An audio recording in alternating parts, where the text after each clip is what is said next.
How does 100 ghost stories that will lead to my own death compare to PTSD Radio?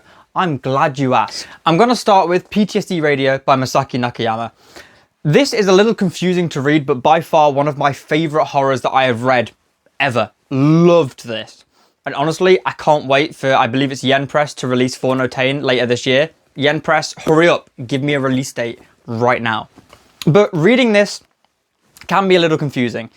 It works in a way that each chapter is a radio frequency, and for it to kind of make sense and line up properly, you have to read it in the order of the radio frequencies, which means having all 3 volumes and then kind of unpicking the puzzle of the order that it's meant to be read in for each story to kind of lead into each other. Whereas 100 Ghost Stories is in order. This kid is reading each of the 100 ghost stories that he's been told or found out, and he is reading them all in order, starting with number 1, 2, 3. There's 10 per volume. So we're currently up to 30, with volume 3 being out. I believe volume 4 is out now as well, and I need to catch up because I'm loving this series so far.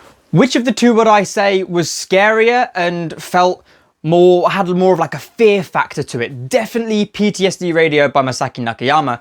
However, I would definitely recommend 100 Ghost Stories to any beginner that wants to get into horror, because the short stories are fast-paced and they leave you wanting more, which is going to make you keep reading. And if you're new to horror, it's definitely a must to start with. And if I had to pair this with any other horror that I own in terms of not even reading level, but kind of like an entry into horror, I'd definitely pair this with Miyaruko-chan.